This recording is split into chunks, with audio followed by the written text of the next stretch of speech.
Hello everyone, welcome back. In today's video, I thought I would go through the steps of installing Automatic 1111 and show you the extensions and configuration as well as the process that I've used to get the software running on my machine. This is purely for Windows machines, but I'm sure the steps for Mac and Linux are very similar. So head over to this URL for Stable-diffusion web UI of the Automatic 1111 interface, and it's got some details on this GitHub page. So it's got a picture of what the interface looks like, it has a list of features, and then down below here we have the installation steps. So it mentions here, make sure the following dependencies are met before continuing this installation. So if we go over to the dependencies, it mentions we need Git, we need Python 3.10, and then we can go ahead and get the Automatic 1111 web UI software. I also want to show, before I go through the installation steps here, the features are really well documented. So these features, if you click this link over here, detailed feature showcase with images, which is this link here, it actually gives even more documentation about the various features that Automatic 1111 offers. And that's really great. So you can go through this in your own time, but it's really worth looking at each one of these pieces of documentation and taking the going through and downloading files and playing around with the various things about LoRa's, hypernetworks, the difference between Stable-diffusion 1.5, 2, and so on. So I'll leave you to go through the features on your own.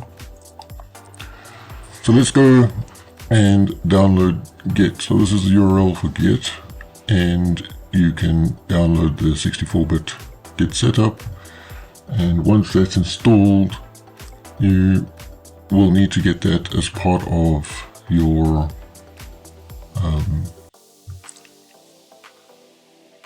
path variable. Alright, so I've gone ahead and already installed it, and I've made sure it's on my path.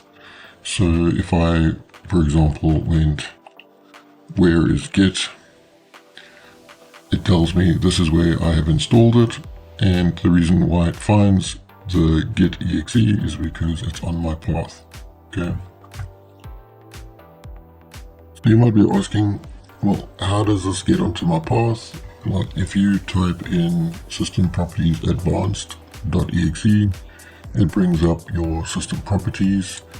You want to go to environment variables. Then down here in the system variables box, you can find your path variable, so path, and then when you edit that, you can list all the paths that are part of your default path, where you can find executables by default. And over here, you can see that I have the Git path listed in this list over here. So when you click OK, and OK, and OK again on your system properties, now that has been added to your path variable. You will need to restart your command prompt in order for it to reflect that the new path here is part of the environment variable.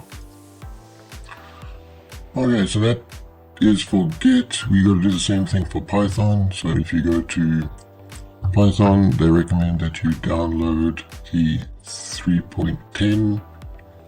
I, however, have got it successfully working with Python 3.11, so that's what I'm going to be going for in today's video.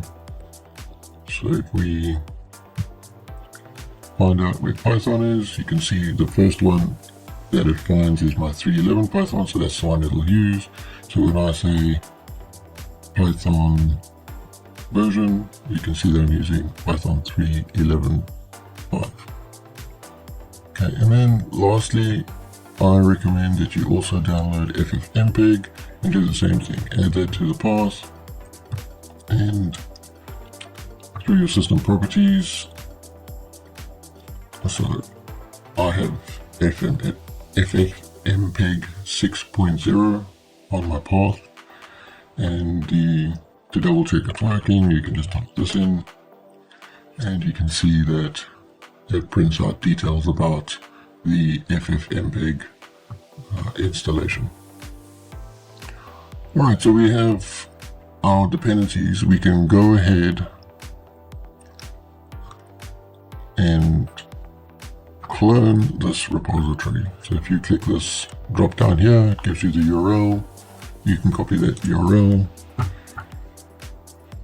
head over to here, and type in git clone this. Now what will happen is it'll create a folder called Stable-diffusion-webui.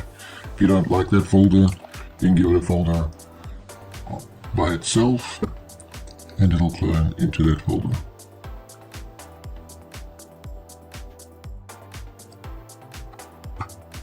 Right, so I'm going to hit enter here, and you'll see that it's going ahead and cloning. Alright, perfect. If I list what directories I have WebUI, so I can see into the WebUI folder.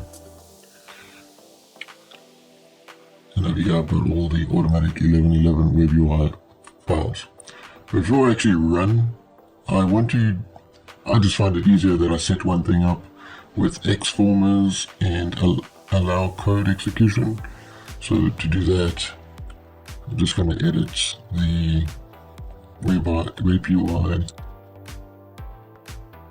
user bat file, and in the command line I'm going to put these switches.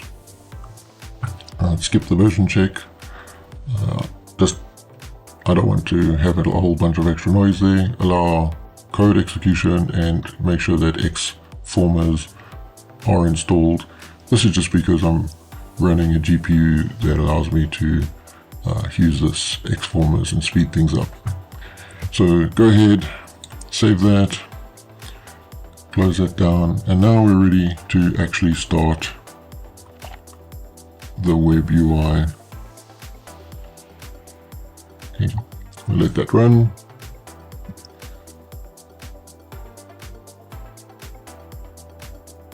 Might take a little bit of a while because it's got to start installing a whole bunch of dependencies, so I'll pause the video and come back to it when it's done.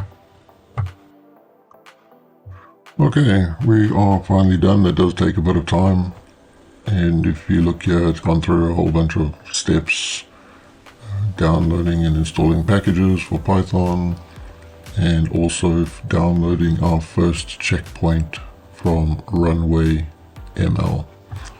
And then it tells us over here on the local URL, this is where you can access the web interface. So if we go over here to that URL, we have successfully got the automatic 11.11 WebUI running. Let's take a look at the interface for just a second. We have this first drop down here. This is where the checkpoints are, checkpoint models. We only have one that they give us during the installation. Then we have text to image with a prompt and a negative prompt, and some tabs down below. Right, so these are our generation.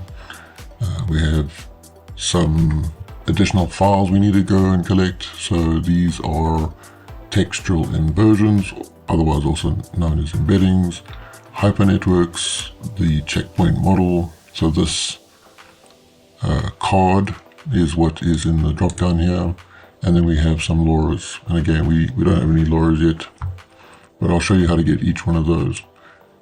Over here you got the high-res fix, and they've provided a list of default upscalers, and I'll show you how to get an additional upscaler shortly. And then you have your refiner, and we have just one refiner, which is the same list as the checkpoints up top here.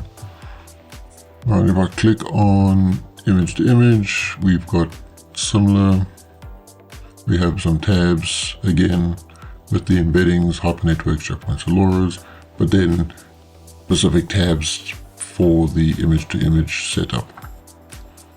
Okay, similar generation details down below.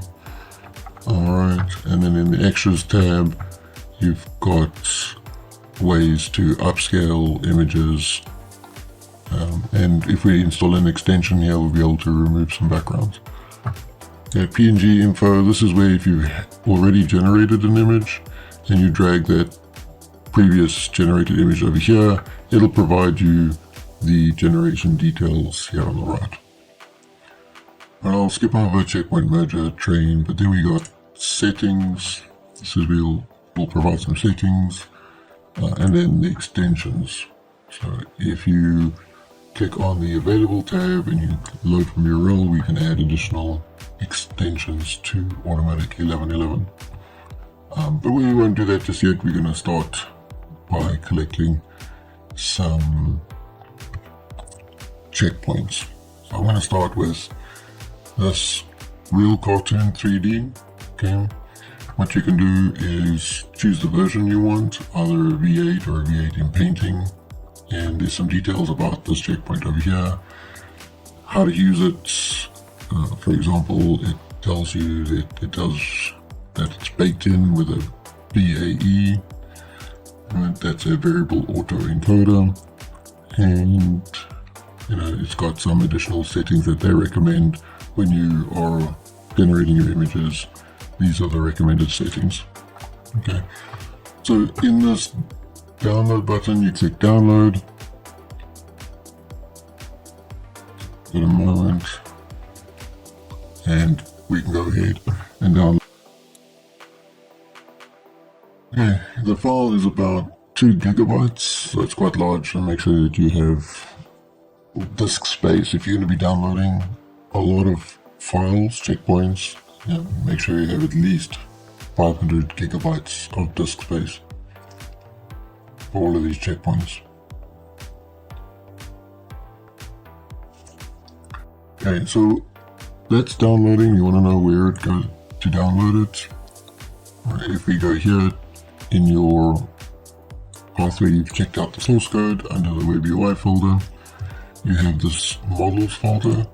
Click models, click Stable-diffusion, and here is where you should download that checkpoint. Okay, so there it is, downloaded, real cartoon 3D, safe tensors file. Okay. Now, it's not appearing here in the UI, so if we go and refresh this drop down with this button, you'll see now it appears real cartoon 3D, safe tensors. Also in this checkpoints tab, if we refresh, we'll have the real cartoon 3D. But these cards are blank, no preview. So what I like to do just for my own visualization and to keep up to date, to say, okay, what model this is, where did I download this checkpoint? I go to this metadata icon over here and I click it and it brings this up. And then what I do is I go back to the URL here, I copy this URL, and in the notes I'll just say this is where I downloaded this checkpoint. I also tend to take these details, so I take what type it is, I put it over here. I take the base model, so it helps me understand, okay, this is a 1.5 model.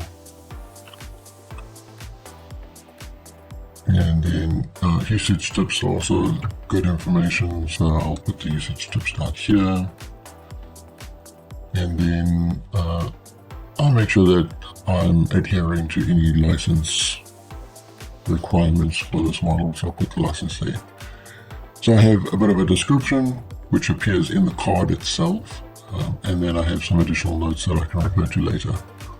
But now I don't have an image, and to get an image I need to take the name of the safe tensor file, and I need to put a JPNG or a PNG in the same folder as the model, but and with the same name, just the extension's different, right? So what I tend to do is pick one of these images and right click, save the image and give it the same name. Okay, so if I've saved the image in the same folder right here, you can see, oops, that didn't work. We should rename this to PNG. Okay, I have fixed that. Now I have a image over here that we have taken from the Civet AI site. Okay, so I have the saved tensor file and the JPNG. If I go over to the web UI again and I click save, you'll see now I have some details in that card, right? I have the description, it helps me immediately see it's space model 1.5, and I have a reference image to look at. And I think this is a really good way to keep, just to keep your checkpoints and details nicely organized. And if you click this card now, it automatically loads up top here the real cartoon. So let's give this a try. Take the prompt, put the prompt over here, take the negative prompt, put that over here. We don't have the embeddings yet, but bad hands or easy negative and stuff, but that's okay, we can get that later. Okay, the model is real cartoon, CFG 7, steps 14. So if we go to steps 14, CFG is 7. Okay, and then it says EULA A and clip skip 2. Okay, so we choose the sampler as EULA A. Now I don't have the clips skip as 2 yet, and I'll show that a little bit later, but let's just at least see what this looks like. There you have it. Alright, I'll first download a checkpoint after the installation, and it's come out very, very well.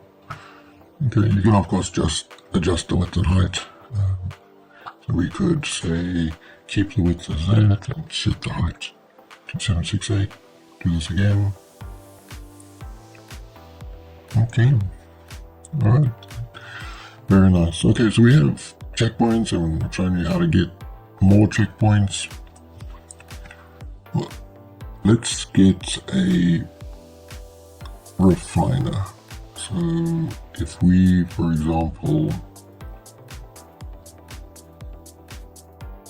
look at this refiner, we want to get a few more refiners, and actually I want to get a few additional checkpoints at the same time.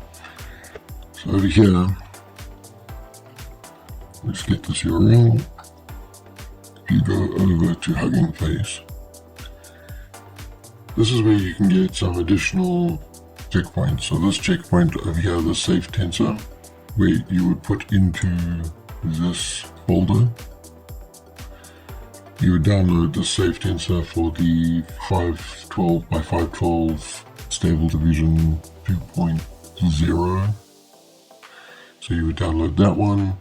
Then over here, I show you this one. Okay, this is the inpainting, so you can go ahead and download the inpainting one.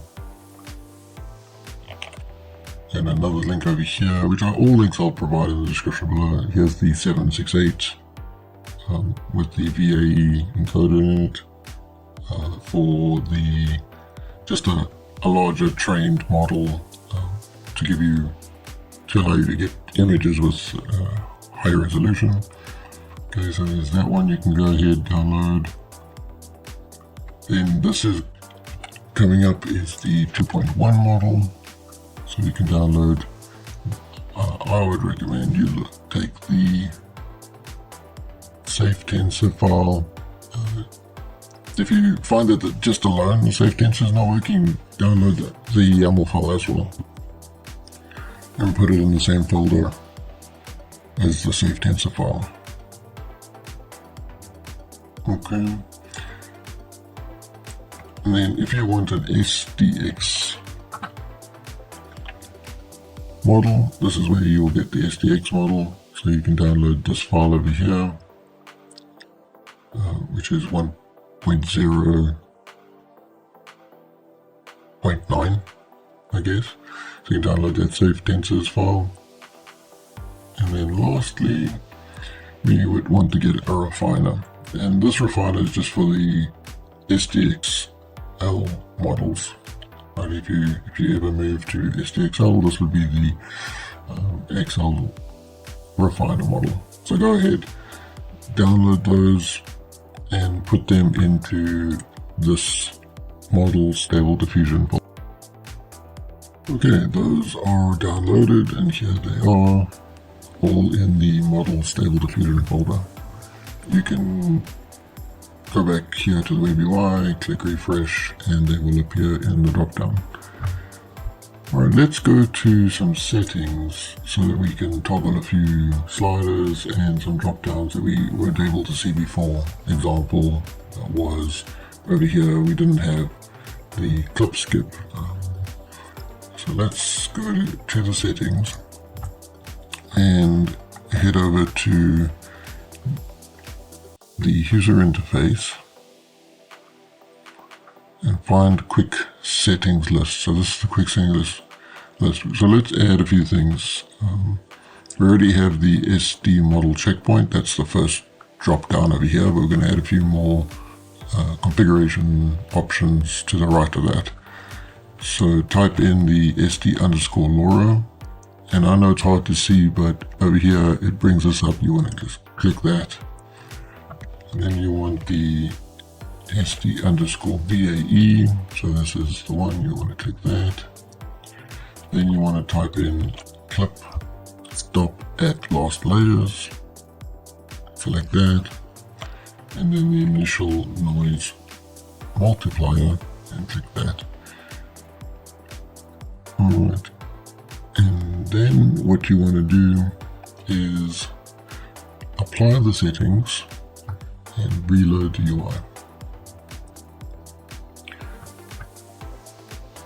Okay, I'm just checking if there's any errors. No errors. Okay, so now we have a few more options available to us here in the top of the UI. We have some networks, we have VAEs, and we have the clip skip. So obviously now this clip skip was 2, we can go ahead and slide this to 2 if we need to. What we're missing here is VAEs, these variable auto encoders. So to get a few of those, again for some base model, you can go to this URL, download this safe tensor file. You can go over to this URL and download this safe tensor file. This is for the 1.5 models. And then if you want something for a SDXL model, you can download this VAE safe tensor file. A few other people on the internet like different types of VAEs, so I'll show you where to get those. So example is the anything VAE, so you can download this anything version 4.5, download that one. Some people like the orange mix, so this is where you'll get the orange mix. You can download this pickle file. The model card over here actually gives you a really good explanation of what this VAE does and gives examples of how it alters each of the pictures and improves the coloring of the pictures. So go ahead, download the VAE file. And then lastly, if you like Bless 2, which is also a 1.5 VAE from NoCrypt, you can download Bless 2 pickle file over here. And when you download them, you want to download them to the models folder, VAE, and put them here. Okay, we have them downloaded. Here they are in the models VAE folder, and what that means is we can reload this drop down, and there we have the different VAEs that can get applied to the checkpoint. Okay, one last thing I think we need to collect, if this is something you want to use, but there are different upscalers, and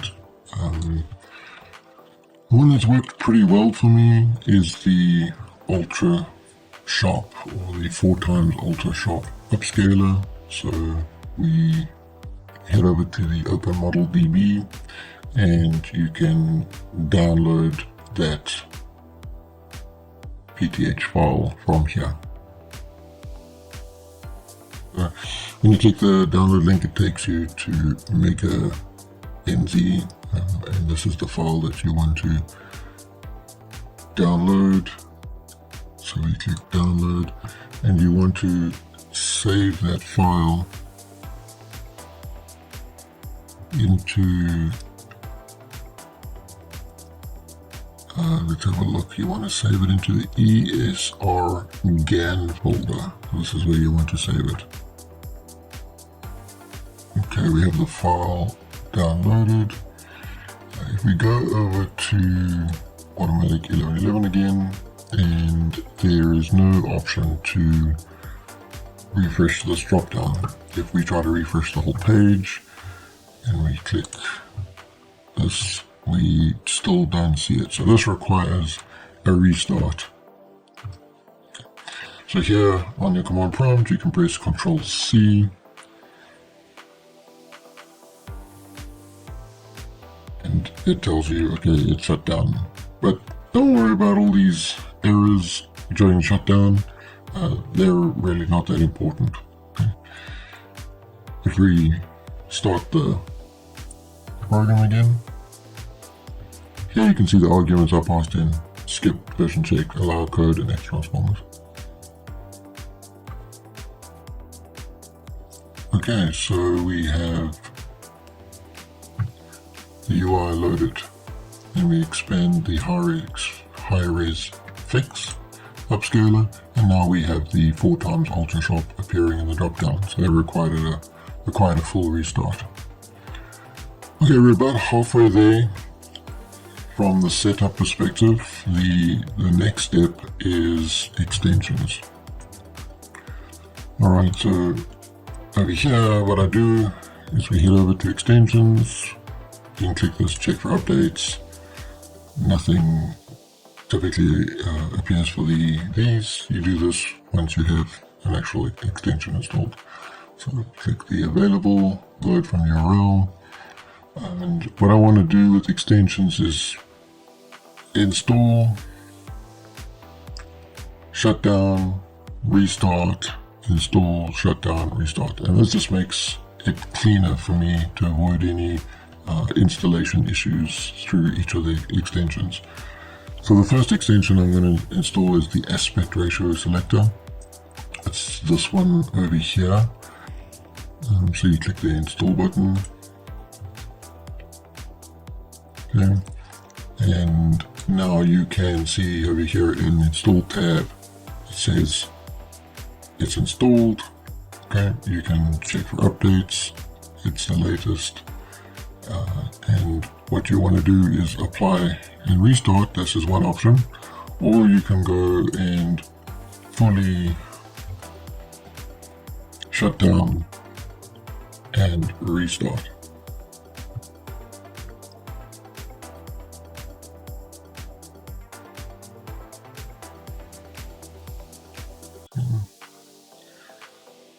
So there we have the extension is still here. Okay, and what that's done is this given us a few aspect ratio buttons over here. So it changes the width and height. So 1 by 1 is 512 by 512, 3 by 2 is 768 by 512, 16 by 9 is 910 by 512, and so on. So it just gives us options to change the width and height. Okay, the next extension I want to install is the canvas zoom. So if we go back to the available load and type in canvas zoom, then it's this one here from Rich Roberto. Install that one.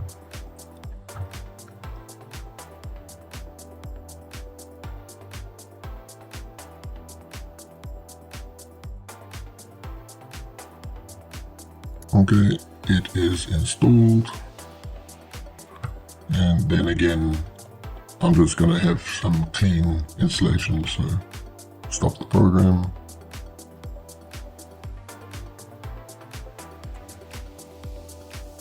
Start.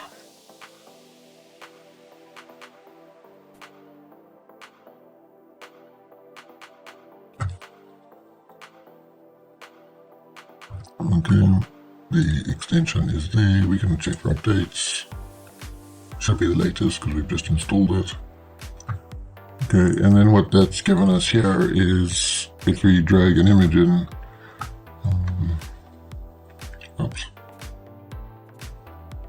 if we drag an image into this, we can zoom in and out through using the mouse and one of the keyboard shortcuts.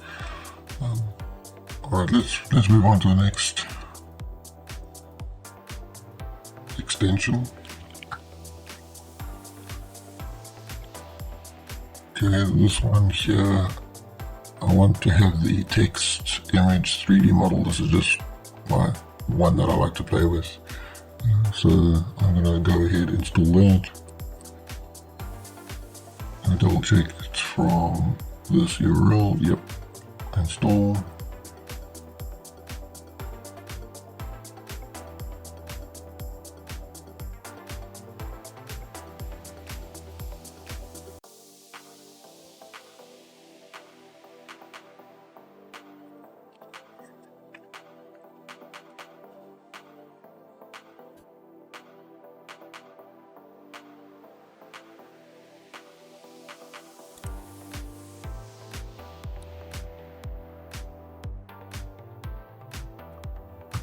So we can follow the same process. Stop and restart.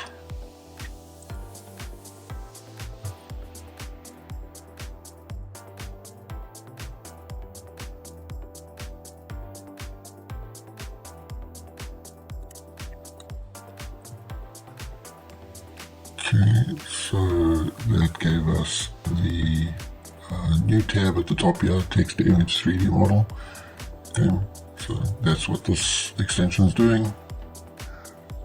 The next extension I want to do is a remove background extension. So over here we can say remove background. This is the one. Install that.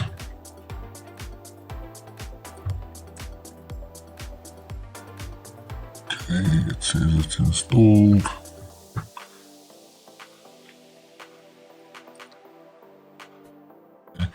And then you see over here we have an error. Okay, says no matching distribution found for remove background 2038. So not a problem. Okay, we just shut down, go to the normal process like we had before. And the reason being is I'm running Python 3.11 and it was saying, well, it was looking for something lower than 3.11, not equal to 3.11 over here. So I didn't really install it. But it's quick fix, and if we go to the folder over here, we go to extensions, and then we go to where it got installed, which is over here, and we go to install py. Okay, this file. You see how it's pinned the version to remove background, and I'll show you one more thing what we can do and the reason why we can do this. So if I go over to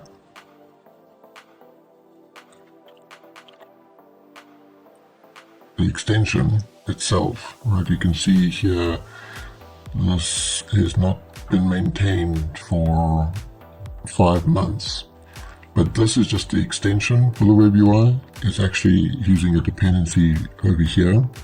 So if I go to this dependency, the dependency is on a much later version. They're on 2.0.5 when 2038, 205. Yeah. So what we can do is just remove the dependency here and let it install the latest. So if we went here, let me set it. Oops.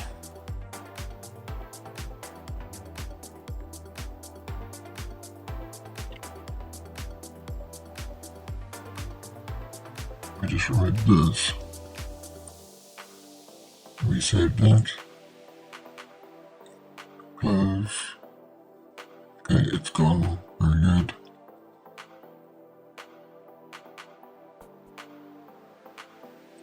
Now we restart.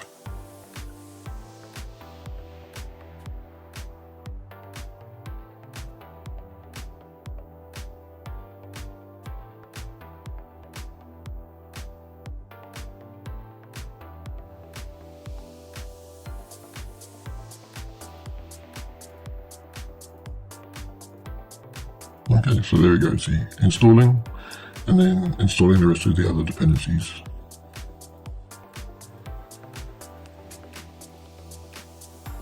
Okay, so that worked.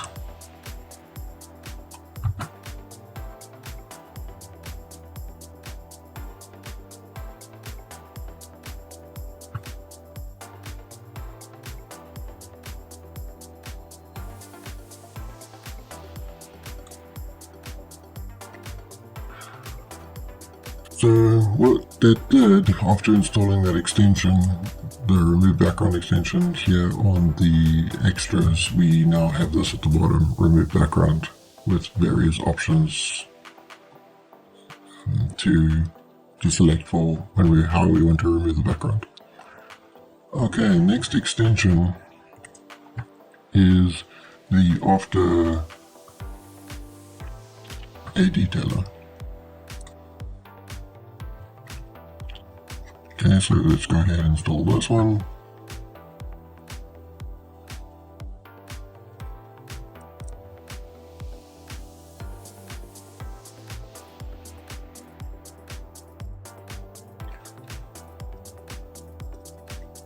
With so many changes going on, so many people maintaining their Git repos at a different frequency and having these interdependencies, this video is probably going to be a one-time thing, and if you try this yourself, you're going to get different results with different errors, so you just have to take it one by one, research it, look at the issues on each of the GitHub pages, Google it a little bit, look at Redis posts, and eventually you'll figure it out.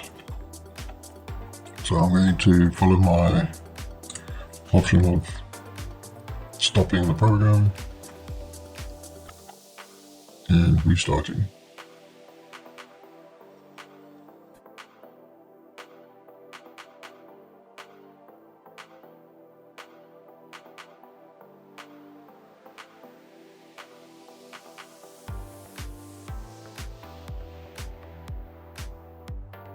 See, when you do a restart from the beginning, it starts to install some additional requirements. That's why I feel that recycling the program is the better option for new extensions. Okay, so there we go. We now have this in the text to image. We have a detailer, and there it is over here with the a detailer models. It also should appear in the image to image. There should be an a detailer over here. Alright, perfect. Okay, we can do a check for updates, but I suspect it should be nothing. Very good. Okay, then we have the ControlNet. Okay, so we want the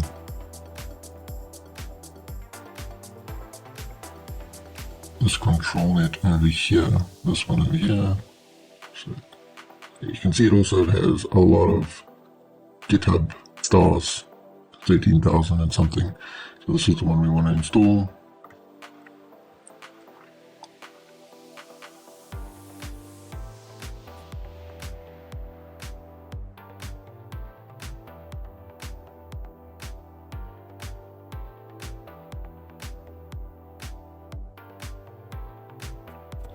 Okay, it says it's installed, so there it is.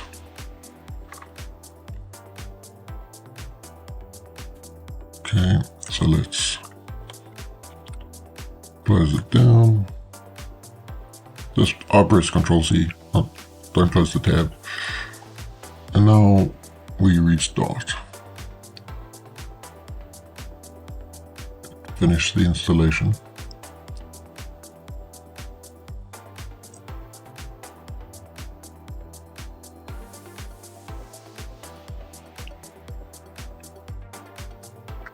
Okay, now we have ControlNet, and this has appeared as another section, collapsible section over here with ControlNet. But we don't have any models, and it's not been set up. So where do we get all the models for ControlNet? That's where our trusty plugin face allows us to collect some models. So over here, I'll provide you this link, and here is a whole lot of models. And what you need to do is download the pickle files and the YAML files and put them into extensions, sd-webui-controlnet and models. So you gotta put them here. Okay, so you need these files for the 1.5. You need these files for the SDXL. You don't have to download all of them. Choose the one that you feel is the best for your use case. And then there's a few more I think that are worth looking at to download. So over here we have a brightness and an illumination ControlNet. I think those offer some good options for everybody. And then if you want to do any stability or animation, you will need TemporalNet. So download this file over here. You will need to download the, if I'm not mistaken, it's this safe tensor file, and name it to TemporalNet so you know what it is once you download it. And then you will also need to download this YAML file and name it TemporalNet so you know what it is. Okay. And then lastly, anybody who's been working with QR codes lately or text into image, then you would want to download this safe tensor file over here.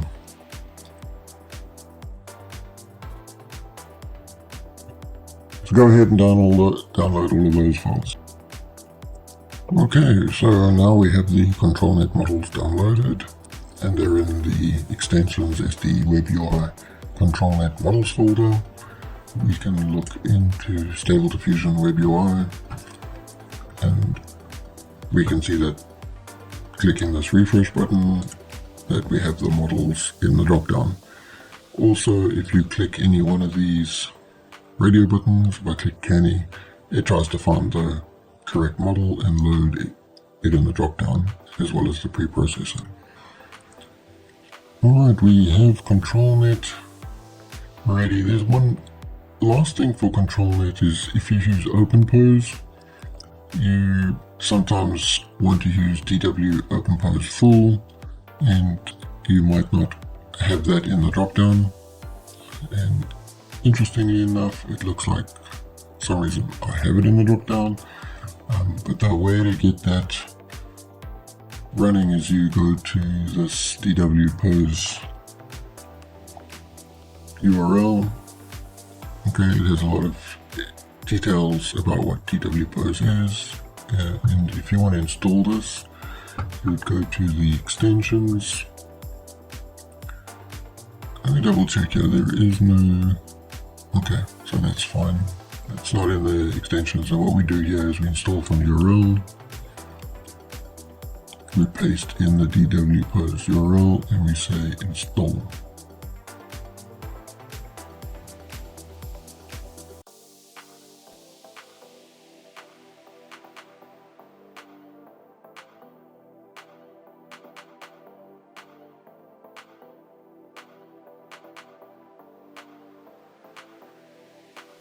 Okay, so that has been installed. There it is. You can check for updates. Okay. And that allows us over here in the ControlNet to choose dwpos full. Maybe they've done in some enhancements where it comes out of the box by default, but I'll keep this additional extension installed so I can get updates. Now we're going to look at another extension. We would click load from this JSON file. We want the OpenPose editor, and it is this one here. So we click install.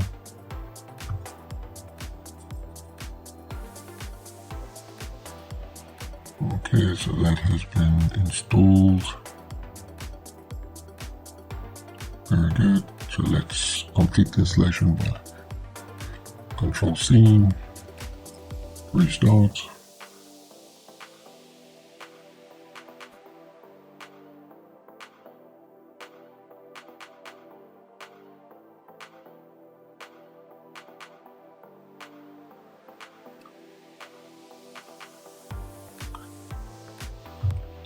So what happened here is we got this new tab, OpenPose Editor, and this just gives us a way to change the pose of a character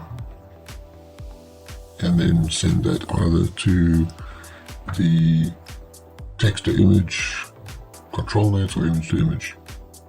So that's what that does. Next up is another extension, Temporal Kit. From Kiara Strawberry, so install that.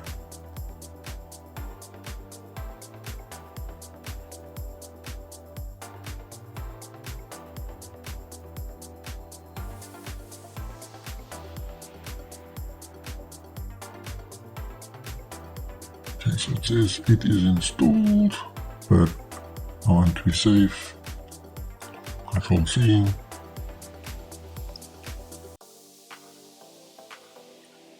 And restart. Okay, so it failed. It failed because it says no module named TQDM Auto. What we're going to do here is you're going into the WebUI folder, and then we are going to activate the Python virtual environment so we get this V, E and V in the front. We're going to install TQDM like this.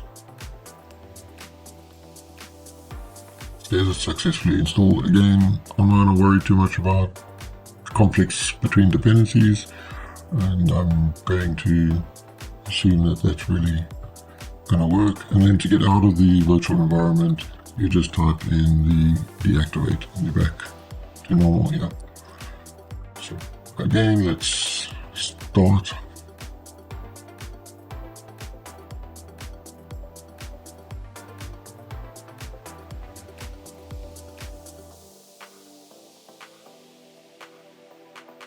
Okay, it has run the program, and we can reload the UI. And now we have Temporal Kit as a tab at the top. Okay, very good. Right, next extension we want to install is the forum. So find the forum, click install.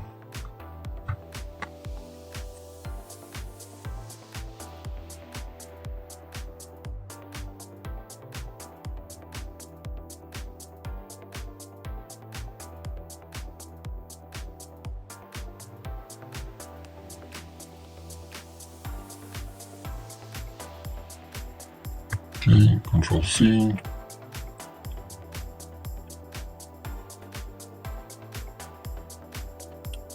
And restart.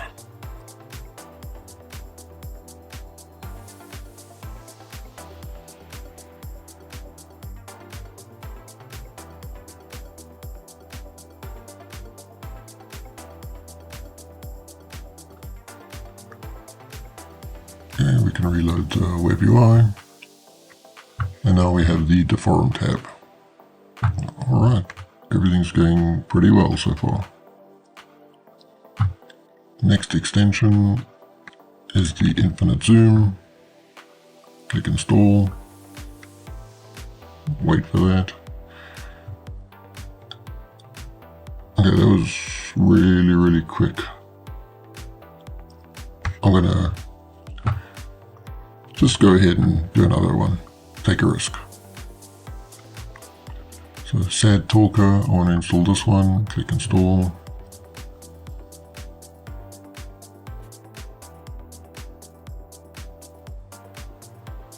Okay, so it says that one is installed. So we'll Control C. This was the last extension. Restart this.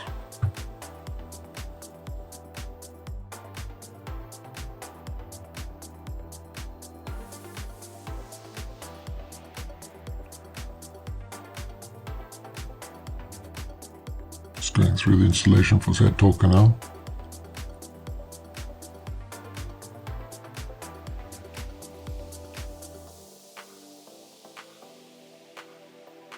Reload the WebUI.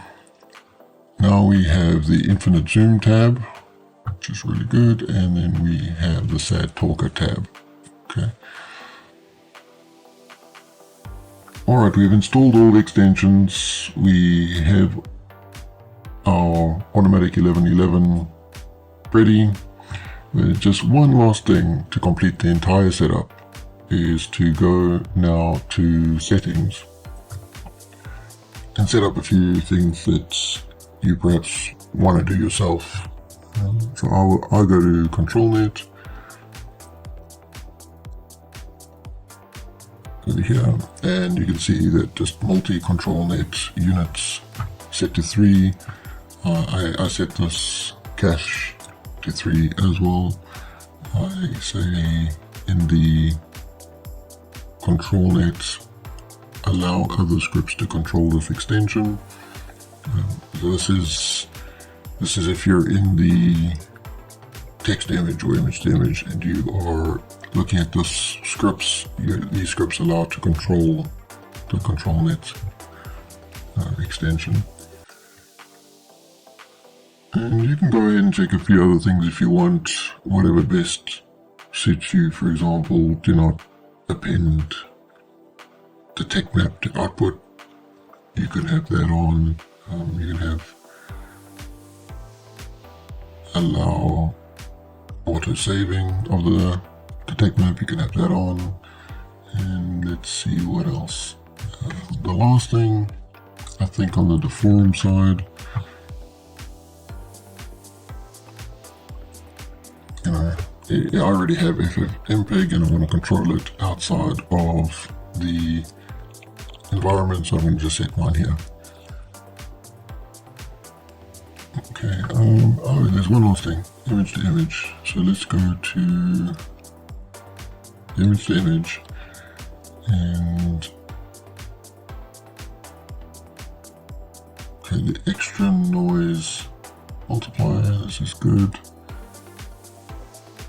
You can see here, this one, with image, do exactly the amount of steps the slider says, so we can check that. Okay.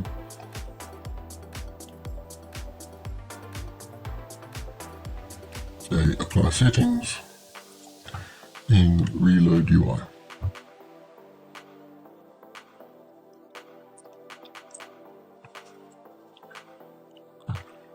There you have it. The entire installation of Automatic 1111 and WebUI for 2023, and subject to change in the next month or so. But I hope you enjoyed it, and if you want to learn more about Stable Diffusion and Automatic 1111, check out the links below, and as always, please support this channel by subscribing and clicking on the like button below.